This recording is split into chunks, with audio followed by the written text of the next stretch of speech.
Paula, os fatores que acarretam a desfuncionalidade das energias feminina e masculina.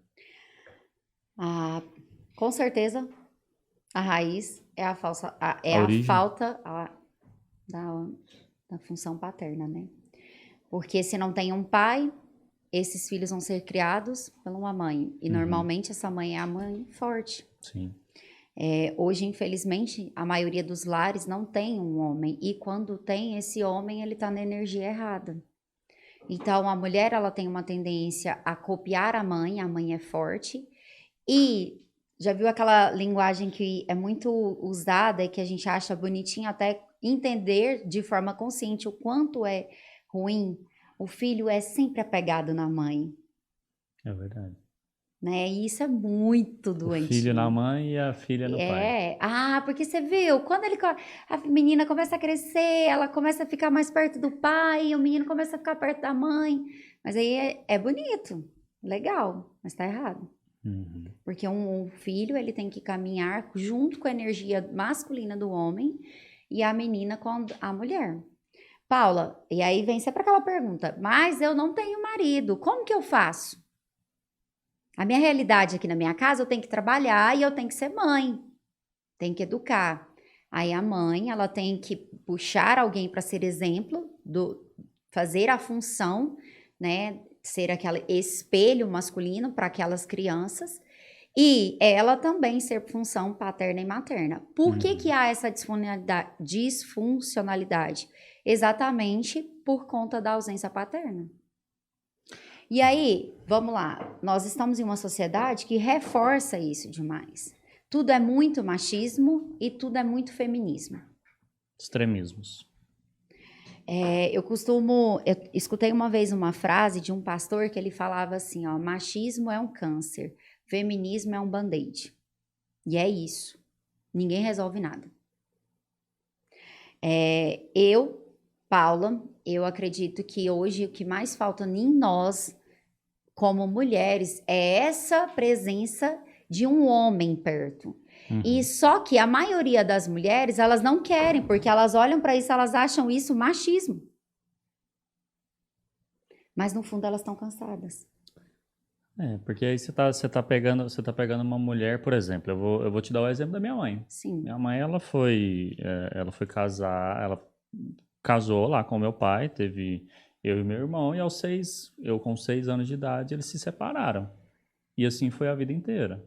Quando a Justamente gente na tinha, época que você tinha que caminhar com seu pai. exatamente, quando eu tinha 15 anos, 12 anos, 13 anos por aí, ela conheceu um outro homem e eles se casaram e eles vivem juntos até hoje. Então eu tive essa figura paterna. Porém, Ó, porém, a gente sabe que a criança ela é formada uma certa idade, que se eu não me sim. engano é até os 7, 10 anos ali é o que eles são formados. Então, eu peguei toda essa Carga. carga, tudo isso aí. Por isso que eu tava te falando a questão de que muitas vezes a gente acha, pô, velho, eu sou assim porque meu pai era assim. Não, eu saio pegando as mulheres tudo aí porque meu pai. Não, peraí, irmão, você pode mudar. Você não precisa ser igual a ele, né? Então, por isso que eu tenho muito isso aí. Meu pai, ele faleceu já tem uns 15 anos já. E eu lembro que quando ele morreu, eu falei, cara, meu pai foi o maior exemplo de tudo que eu nunca quero ser na minha vida. Porque ele não conseguia firmar o pé em nada. Ele não conseguia ser o básico, que é ser homem, que é ser o provedor de uma casa, que é ser pai. E ele teve 8 filhos. Entende? Então é uma. Aí quando a gente traz a figura da minha mãe, nesse caso, aí eu tô expondo porque assim, é muito tranquilo. Sim. Cara, uma mulher super forte. Que aí ela fez ela trouxe essa figura, que aí onde você falou, e a gente perde até a questão de Deus. Então você perde, pai, mas Deus é pai, não, que bosta de pai é esse? E aí ela trouxe isso. Então ela aplicou na vida da gente Deus como pai, como exemplo, como é assim que é. Uau. E aí, cara, é uma mulher forte pra caramba, trabalhador e tudo mais, e deu certo, né? Acredito. Para mim não deu muito certo. Eu venho de um lar assim, Uhum. né? Então, a mesma coisa. Meu pai separou da minha mãe, eu tinha 4 anos. E Uhum. aí é justamente aonde arruma. eu consigo ter o meu maior bloqueio, é a minha maior ferida. Então, assim, minha mãe é uma mulher muito forte, criou 3 filhos sozinha. Assim, lógico que teve o aparato da família dela, porém criou 2 filhas muito fortes e o meu irmão é um. Todo mundo fala, as 2 mulheres são barraqueira. O meu irmão é centrado, calmo, na dele, nós somos muito diferentes. E eu levei isso a ferro e fogo. Toda vida muito forte, toda vida tocadora de terror, toda vida dona de mim. Ah, você tá doido? Depender de homem, você tá louco, não vou precisar disso não. E aí, até o Orlando trouxe a questão da idade, né? A média quando a gente procura. Eu procurei aos 30 anos, falei, tem um trem errado. Quero casar, mas não consigo ficar em relação. Tem um trem errado comigo. E aí, totalmente na energia masculina. Totalmente. E é um exercício diário. Para mim é um exercício diário me manter na energia feminina. Falei aqui, né, semana passada, o tanto que é difícil para mim me colocar na posição de ser cuidada. Então, assim, é uma coisa que parece ser tranquilo, mas não é. E é um problema que nós mulheres enfrentamos. A cada 10 mulheres que eu atendo, 8 estão na energia masculina. Vivendo a mesma coisa que você viveu. É o mesmo discurso, tô cansada, Nossa. ele não faz nada, eu faço tudo, eu faço isso, eu faço aquilo. E aí quando você fala, então, tem a solução. Quantas pessoas já saíram da minha presença, eu odeio você, nunca mais vou voltar aqui. Mas já pagou, né, tem que voltar. E aí começa a experimentar um casamento melhor, mas depois de muita mudança, de reposicionamento, porém, não se muda assim. Não. É uma construção. Principalmente por quê? Porque depende do outro. E aí já vai pro lugar do Orlando, né? Do reposicionamento masculino. Porque eu entendo que é uma situação difícil para a mulher, mas também é para o homem. Ninguém, no final das contas, eu não escolhi ser assim e nem o outro escolheu ser assim. O fato é que nós nos tornamos adultos doentes e precisamos buscar a nossa cura. O que você acha que é pior? O bonzinho demais ou o vilão demais, digamos assim? Ou tudo é uma bosta? Tem que ter um meio Um termo. abusador. Jefão, os extremos são muito ruins, né? É. Os extremos são muito deletérios.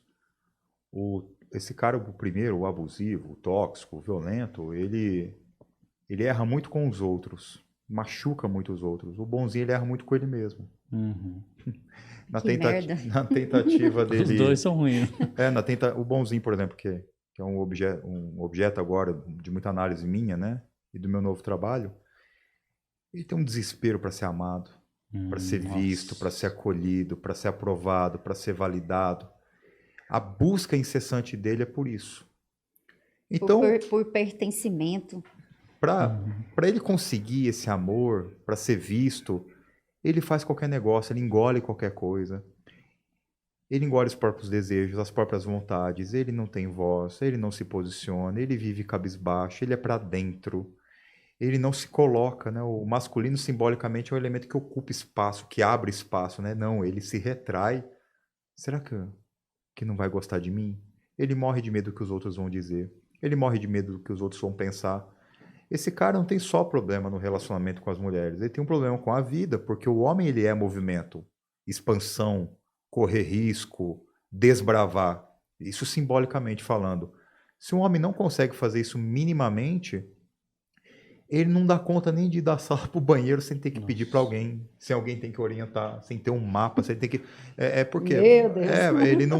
ele não se manifesta, ele não se coloca.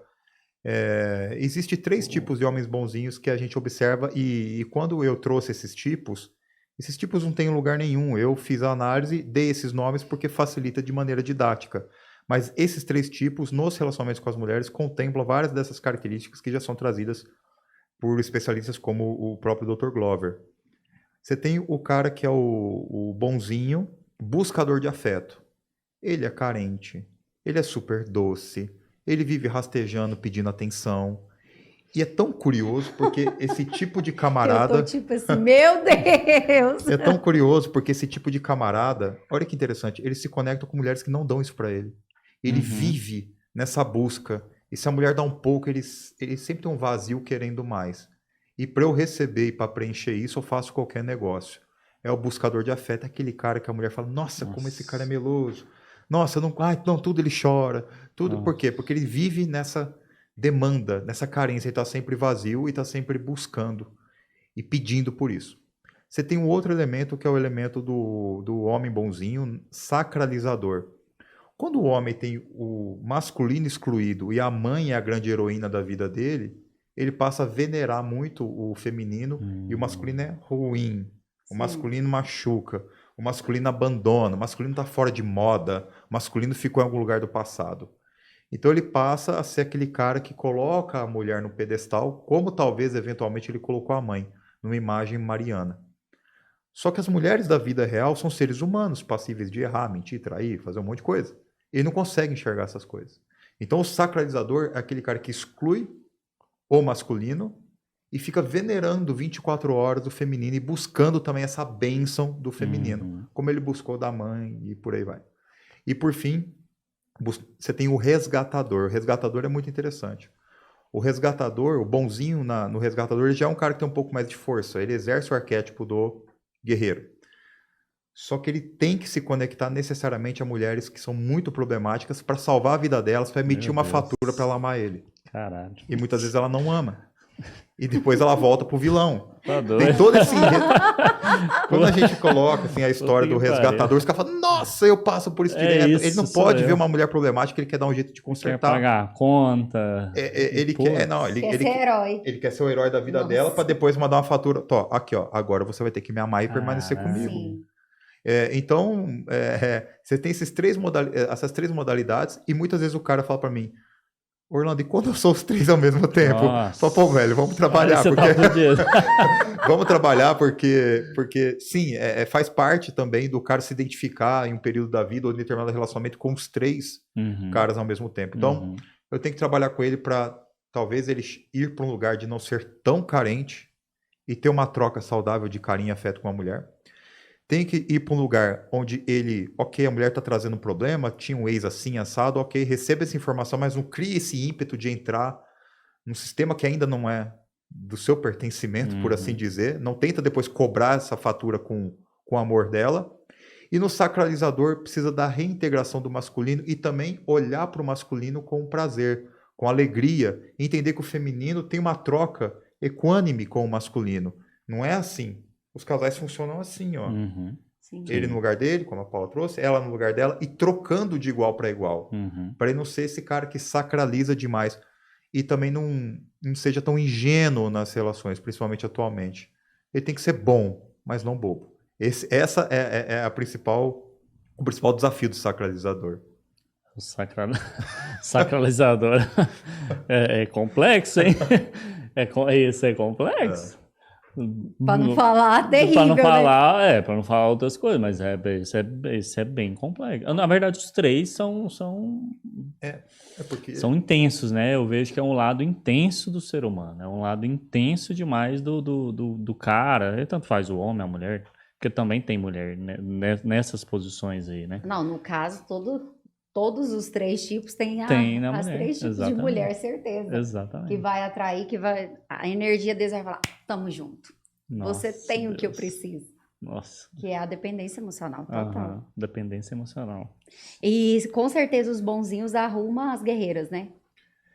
Aí muitas vezes o nice guy, né, que é o bonzinho, esse cara mais... Aí a gente tá falando o quê? De um cara, por exemplo, da energia feminina, qual seja?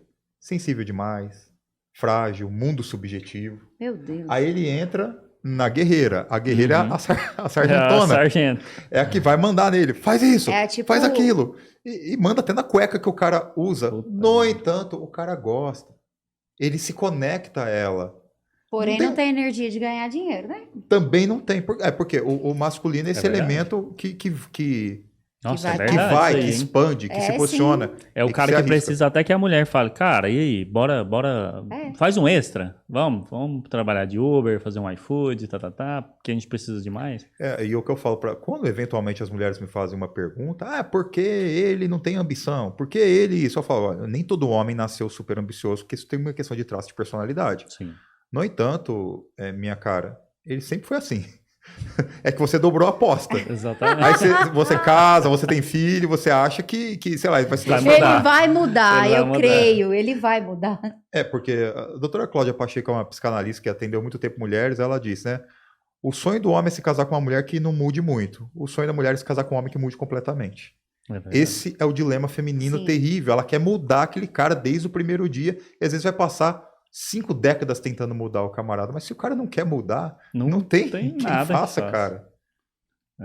Nossa. Nossa, e aí pra quem tá assistindo com aquele casamento, Tá, falou, fala, gente, eu tô não vivendo tem esse negócio conserto. aqui em Gente, casa. calma, tem conserto.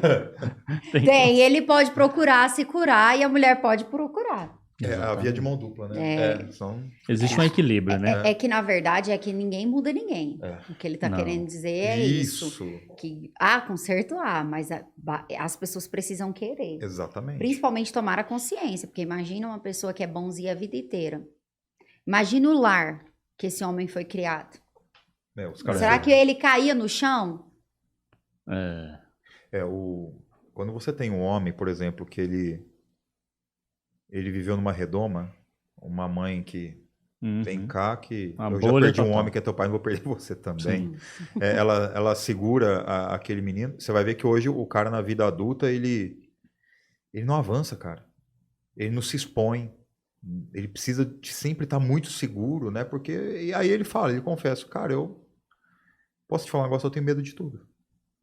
Porque eu sempre tive medo. Eu falei, mas não, eu era aquele menino que não sujava, aquele menino que não caía, aquele menino que qualquer coisa minha mãe vinha correndo, me pegava no colo. Cadê o outro elemento que fala, peraí, vem cá, sai daí da esfera dessa mulher que agora eu vou te levar pra guerra? Não teve. Ele ficou todo numa redoma, e ele vive assim até hoje. Ele é frágil. Falta colocar aquele selinho nele com aquela tacinha, né? Frágil, né? Frágil Aí, total. dá pra tirar uma foto. Frágil. Não, é frágil total. Você não tem experiências, né? Você não tem... E Orlando, dentro desses tipos de homens que você trouxe, me responde aqui uma dúvida. E aqueles homens que foram criados, eles são os bonzinhos, mas eles tiveram ausência paterna e materna? Vou aprofundar o exemplo. Vamos supor, são 3 filhos. Tem o filho mais velho, ele é o do meio, e aí tem a filha mais nova. Ele é o do meio. O mais velho, ele é o top, é o master. O do meio, ele é o esquecido, que geralmente o filho do meio, assim, teoricamente, já tem um selo, né? Eu sou do meio, então eu posso falar. Como que você acha que traz? Por que ele se torna o bonzinho? O do meio, mesmo não sendo paparicado, ele é o excluído. E assim mesmo ele se coloca na posição de não ir para a vida, de ser esse cara mais centrado. Isso já remete também a uma outra questão. Quando a gente fala do homem bonzinho ou da mulher boazinha. Existe algo chamado temperamento. Esse temperamento ele é uma loteria genética. Então, nos genes aí, talvez, desse menino do meio, que agora é um homem, vieram alguns genes que falam, olha, você é mais pacato.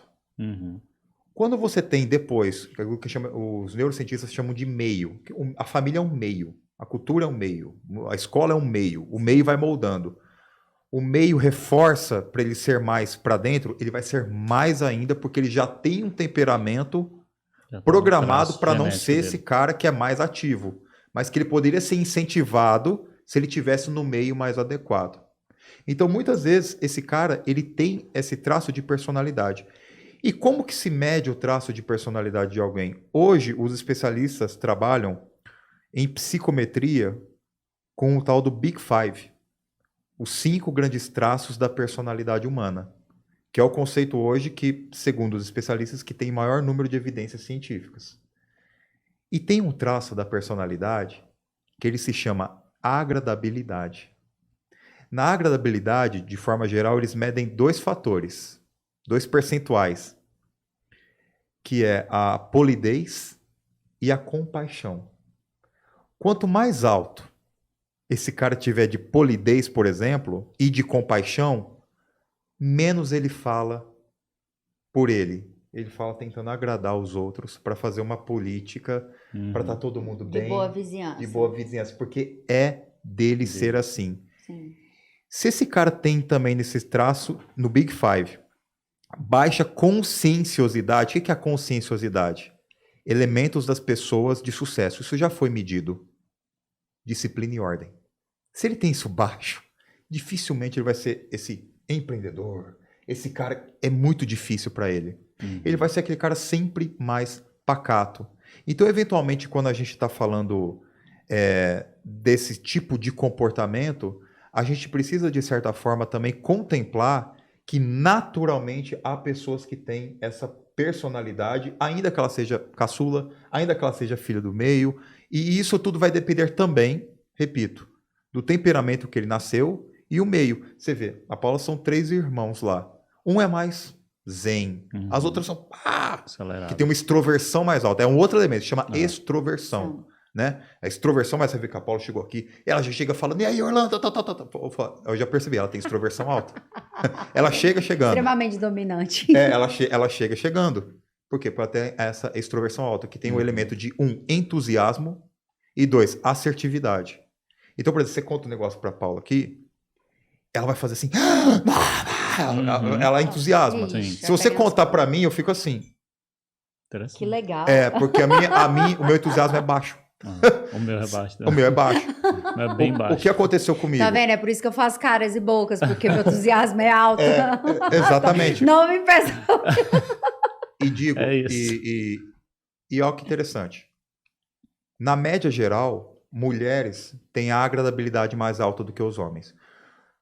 Sim, no frigir dos ovos, nós somos mais parecidos que diferentes, homens e mulheres, na questão da personalidade. Sim. Mas as mulheres têm 2 elementos que falam mais alto.